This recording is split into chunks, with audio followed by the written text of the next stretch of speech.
que nos reúne nessa manhã?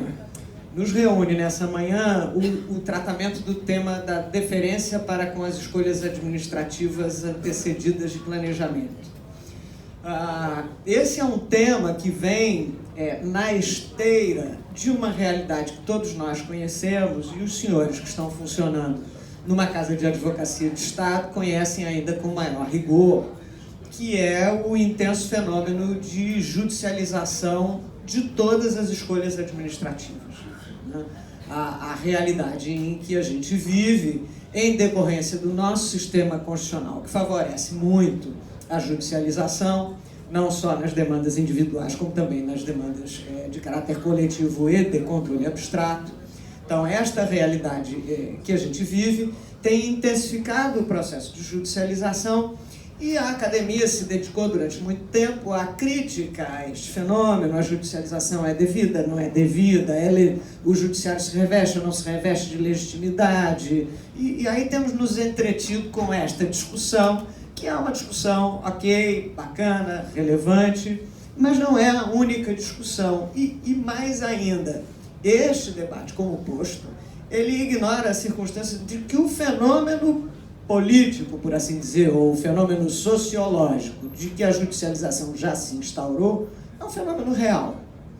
Então não adianta a gente ficar aqui verberando contra a judicialização, ou exclusivamente verberando contra a judicialização, e não enfrentar, olha, posto o fenômeno, como é que a gente supera?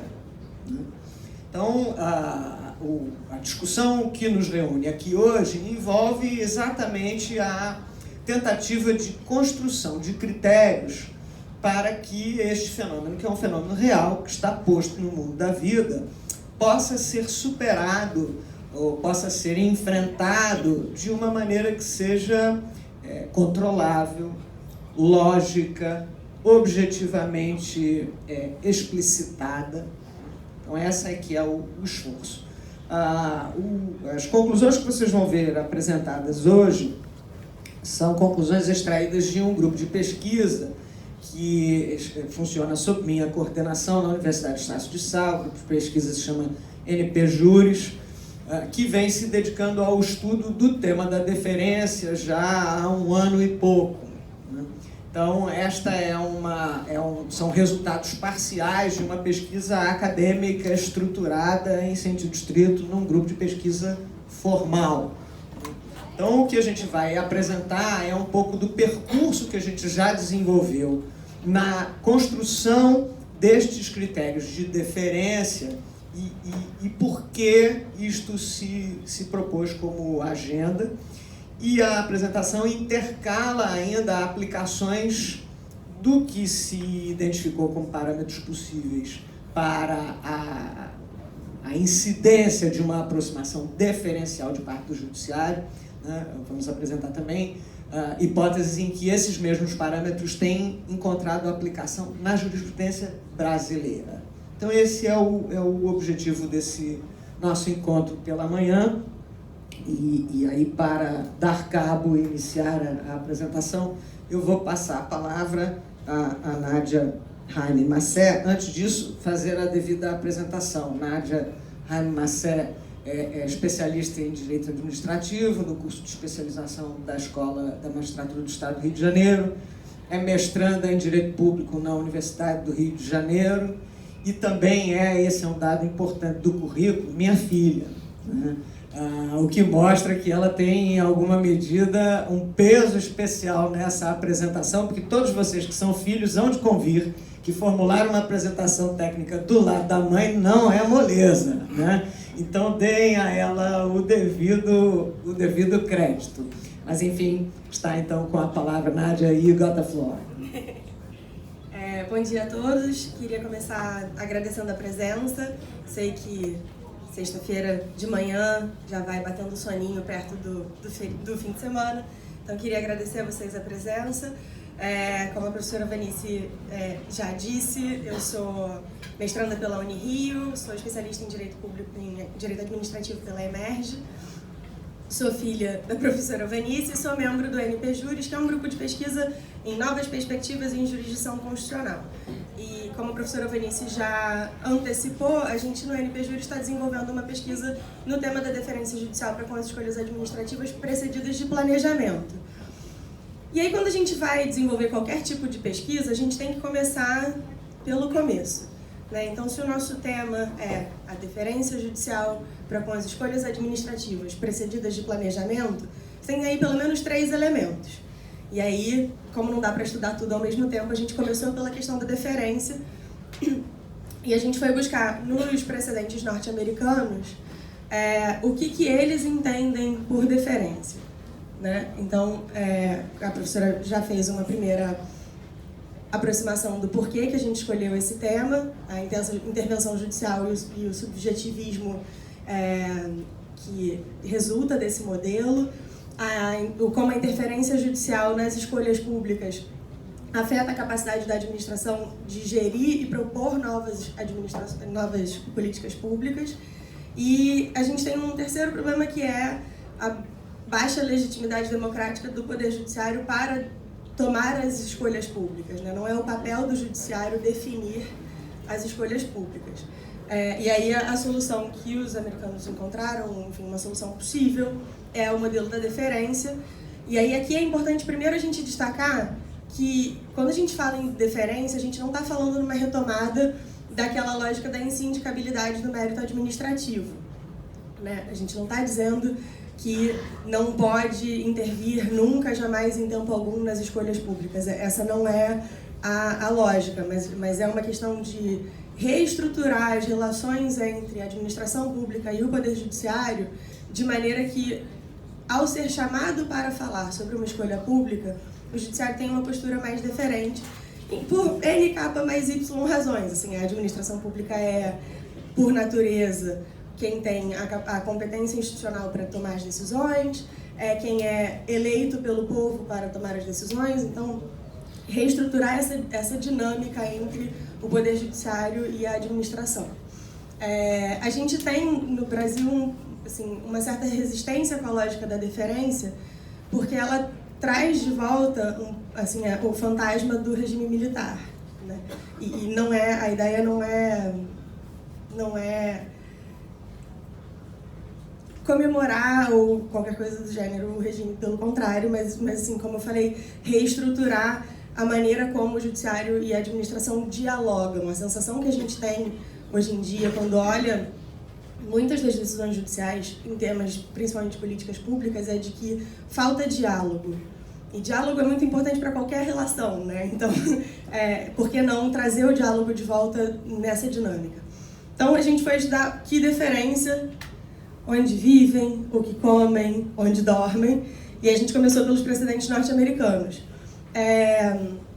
O tema da deferência já foi tratado em diversos precedentes norte-americanos, mas 3 deles são Obrigada.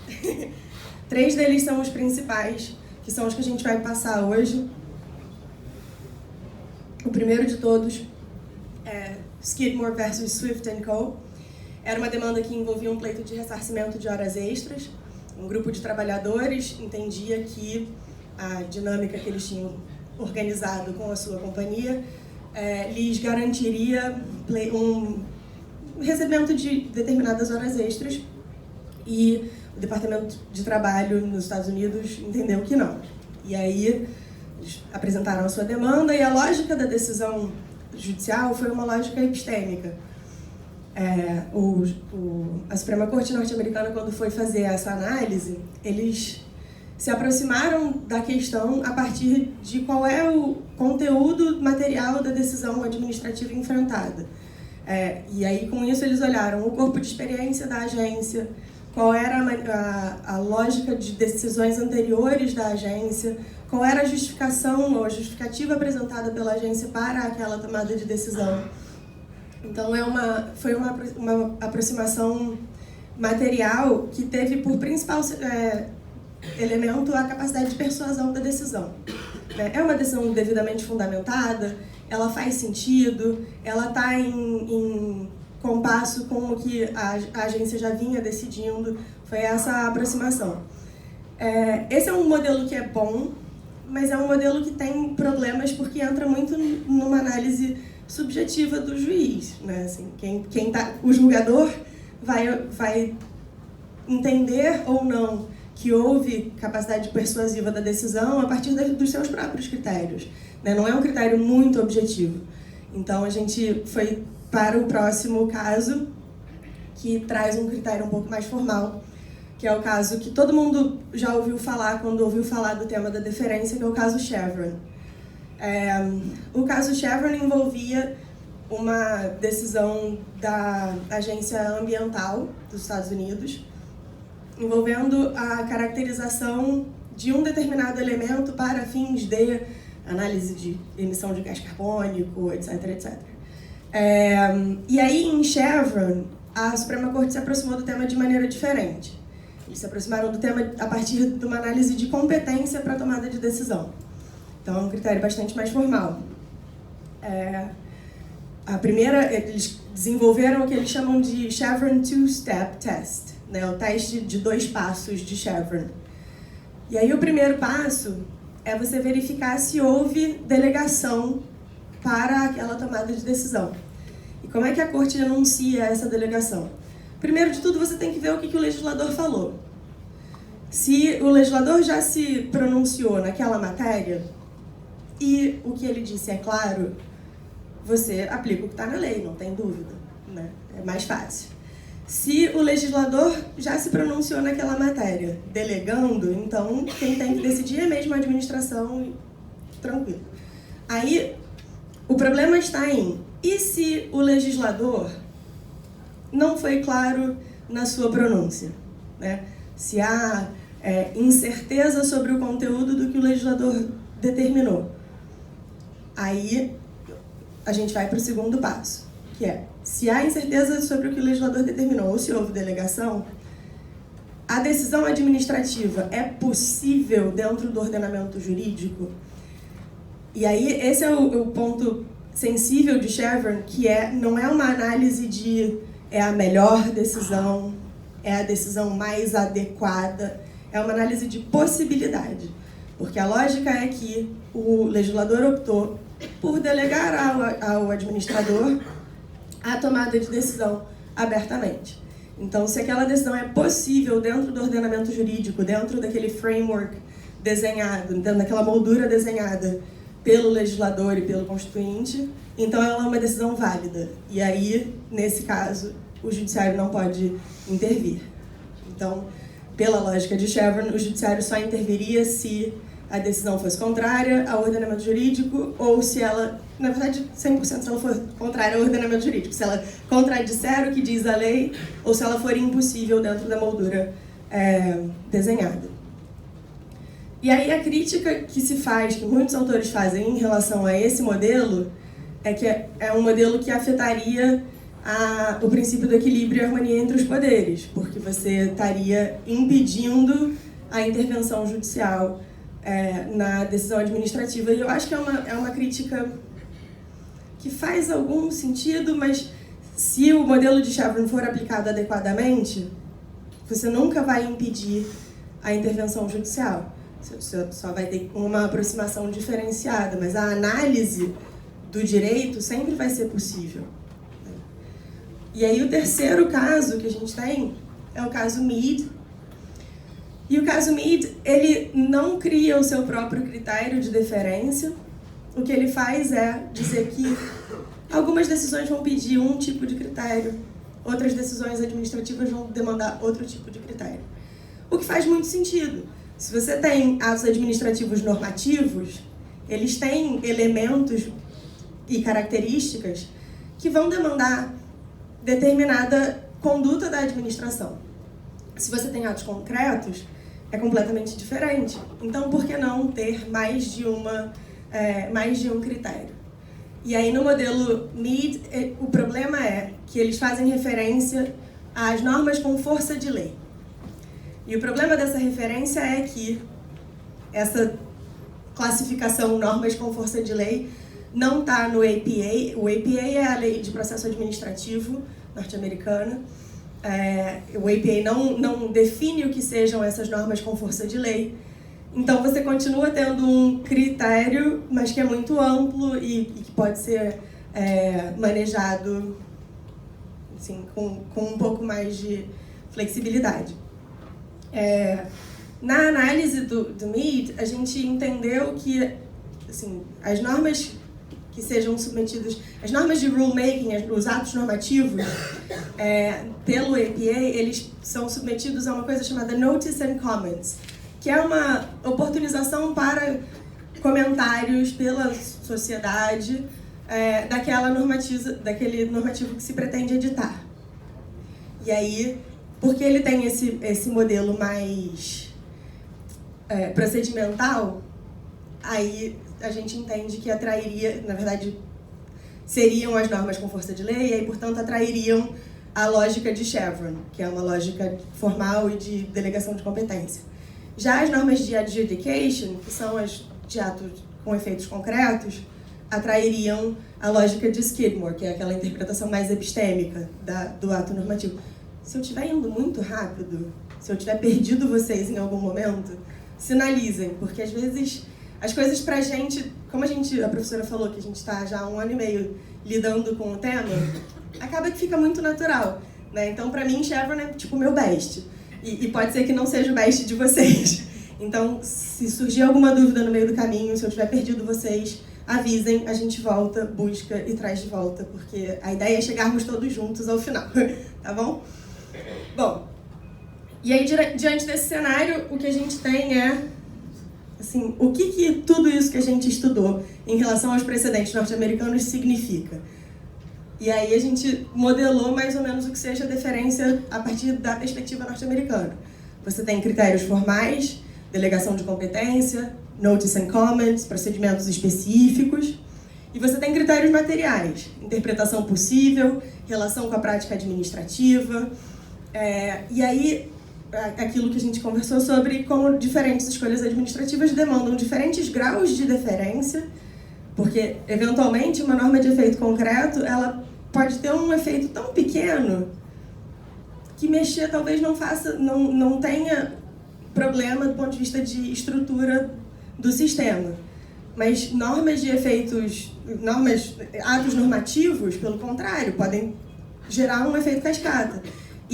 Só que, assim, isso é uma percepção que é um pouco complicada, porque se a gente pensar no nosso cenário de judicialização da saúde, por exemplo, poxa, conceder um remédio é uma coisa tão pequena, mas não é conceder um remédio. A gente tem milhares de demandas pela concessão de determinados medicamentos todo ano, e isso acaba afetando a estrutura da política pública de saúde, né?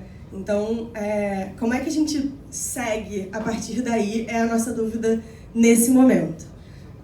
Pode.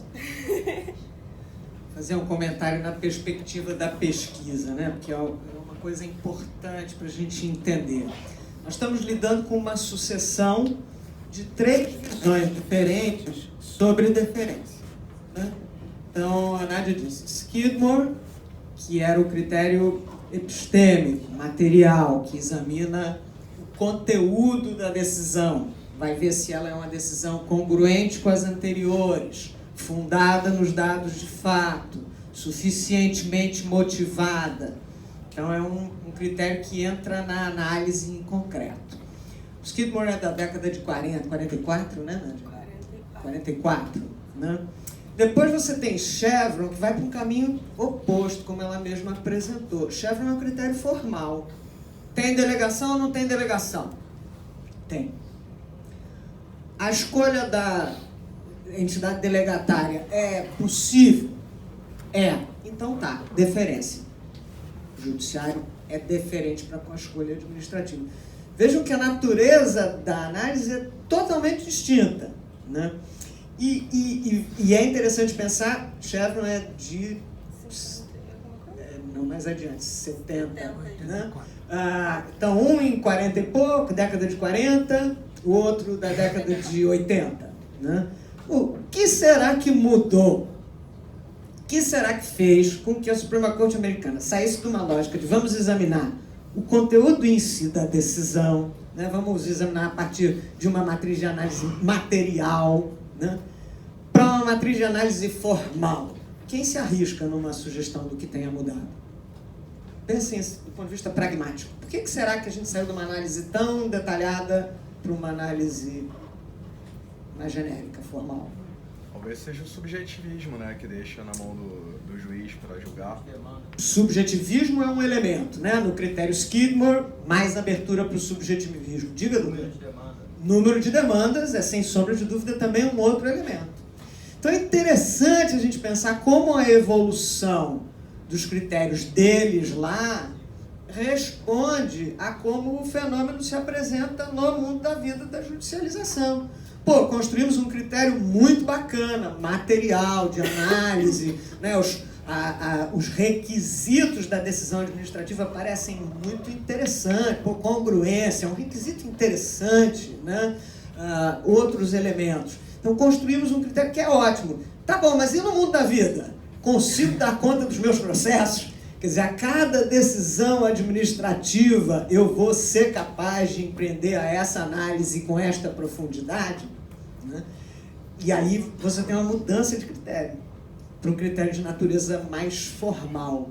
E aí é um dado de ordem material que é interessante dividir com vocês, que é o seguinte, quer dizer, no Estado administrativo americano, o principal produtor de decisões administrativas é a administração federal, né? E o judiciário federal americano, de outro lado, é muito pequeno comparativamente com o nosso, né? Então, embora Chevron, quer dizer, Chevron, que é o segundo critério a que a Nádia se referiu, o critério formal, né? Tem delegação, não tem delegação, se tem a delegação, a escolha é razoável, ok, né? Chevron acaba diminuindo o número de demandas em alguma medida, porque esses são elementos mais objetivos, né? Então eu não vou desafiar a escolha da administração, porque afinal a delegação ela era clara e a escolha administrativa era possível, então não vou nem a juízo, né?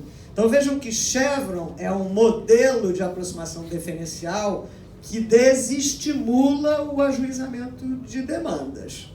Aí ele está na pista, desde a década de 80. Se vocês saírem daqui e forem no Google ver, vocês vão encontrar dezenas de artigos dizendo Chevron é um absurdo, Chevron tem que acabar, temos que superar Chevron, Chevron não sei o quê. Mas ele está lá firmão como precedente. Por quê? Porque se você sai do modelo de Chevron na sistemática americana, você pode ter um impulsionamento das demandas num judiciário federal que é muito pequeno, não vai dar conta. Então é interessante a gente perceber como a evolução da jurisprudência dialoga fortemente com o cenário com que a jurisprudência vive, né? Ok, vamos fazer o overruling de Chevron, seria ótimo, né? Mas o que isso vai impactar no Judiciário Federal? Nós vamos dar conta disso? E se nós não dermos conta disso, qual é o impacto disso para nós como instituição? Eu, como judiciário, vou ficar aqui afogado, não vou dar conta, vou perder meu espaço institucional, né? Bom, aí você tem Mead, né? Mead já vem e diz, olha, também com mais espaço de tempo passando, e aí Mead dizendo, olha, nós temos vários tipos de decisão administrativa. A gente tem a decisão administrativa que a gente aprende lá em Direito Administrativo 1, classificação dos atos administrativos. Não tem? Tem aluno meu aqui sentadinho, né? Classificação dos atos administrativos. Não é, Maria? Né? Ato administrativo normativo, né? É aquele que estabelece comando genérico e abstrato de conduta, detalhando o ato administrativo legislativo. Ok, né? Nós temos esse, né? Aí tem os regulamentos autônomos, já houve cabeça balançando aqui, a galera que está estudando, não é bem isso, tem exceção. Tudo na nossa ciência tem exceção, né, gente? Então, the bazinga is implied, né? Bom, temos os atos administrativos normativos, mas a administração também decide em outros mecanismos. E lá no sistema americano não é diferente. Então você tem o ato administrativo normativo clássico, esse que a gente aprende em ADM 1, né? Que está sujeito, como disse a Nádia, a essa estratégia do Notice and Comment, que é um mecanismo de aprovação previsto na lei de processo administrativo deles lá. Tem que dar publicidade, tem que aguardar a manifestação da coletividade, é um procedimento muito mais formal, ótimo. Com essa riqueza procedimental, deferência faz sentido, né? Porque, afinal, do ponto de vista de legitimidade democrática também e tal. Mas a administração não decide só assim. A administração decide de outras maneiras. E aí? Quer dizer, será que a nossa matriz de aplicar ou não aplicar uma aproximação deferencial deve ser a mesma? Quer dizer, será que eu devo aplicar um critério de diferença do mesmo jeito quando eu estou examinando um regulamento e quando eu estou examinando o indeferimento de uma licença para construir? Ou será que a matriz é diferente, né? O que é interessante a gente perceber nessa evolução da jurisprudência deles lá é o clássico que a gente aprende sobre como deve se dar a evolução da jurisprudência. Quer dizer, você coloca um tijolinho a mais na construção de como é que eu empreendo a análise judicial e aquele tijolinho propõe outro problema. Não, tá bom, ok, critério formal, um critério mais rápido, dá segurança jurídica, não sei o quê, mas olha, tem outro problema. Será que a administração decide sempre do mesmo jeito? E aí o último comentário antes de devolver a palavra para a Nádia e acolher a Aline, o último comentário é o seguinte: vejam como isto tende a continuar se complicando, não só no cenário americano como no cenário brasileiro. E por que a continuar se complicando? Porque as funções que a administração desenvolve também estão mudando muito, né? As funções que a administração desenvolvia no século XVI, quando eu virei procuradora do município do Rio de Janeiro, né? Ainda era, nem sei o que era, Miguel, o que era no século XIX? Colônia ainda, né? Colônia. Fui nomeada por Dom João, né? Tem lá o ato, Manuel, desculpe. Graças a Deus que eu posso contar com o Miguel, que faz os devidos ajustes aqui, né? Mas, enfim, as funções que a administração desenvolvia quando eu comecei a minha carreira aqui eram substantivamente distintas das que ela desenvolve hoje. Amigos, outro dia eu fui na PADM. Quem é da PADM aqui? Aí, representação da PADM. Me dizia a doutora Fernanda Lousada que estava trabalhando na regulamentação do uso de drone.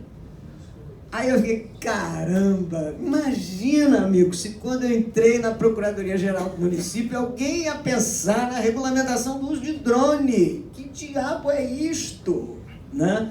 Então vejam que... E é isso aí, porque eles estão voando por aí. Né? Isso também me lembra uma outra frase que eu uso sempre. A primeira porta onde o problema bate é a da administração. Porque um drone desse vai cair, vai bater no fio, vai cair na concessionária, vai lá para a Getransp, sei lá o que vai acontecer com um drone desse, e aí vai dizer, a administração não fez, não viu, não regulou, não tinha licença, não tinha licença. Né? Primeira porta do problema bate da administração, e os problemas estão se complexificando. O tipo de atuação que a administração desenvolve vai se diversificando. Nós vamos ter aqui, agora no mês de agosto, um evento sobre a Lei Geral de Proteção de Dados, que tem um monte de problemas relacionados à administração como tratadora de dados. Então, se o tipo de atuação da administração muda, as decisões da administração mudam e os critérios de avaliação de decisão da administração mudam também. Né? Então, esse era o parênteses. E aí, agora, a nossa segunda parte, vai fazendo um spoiler alert para lhe passar, né? A nossa segunda parte vai mostrar como essas mesmas ideias de critérios de avaliação podem e estão sendo, em alguma medida, trazidas para a jurisprudência brasileira, para as decisões brasileiras. Porque os problemas são os mesmos, só mudam de endereço. Né?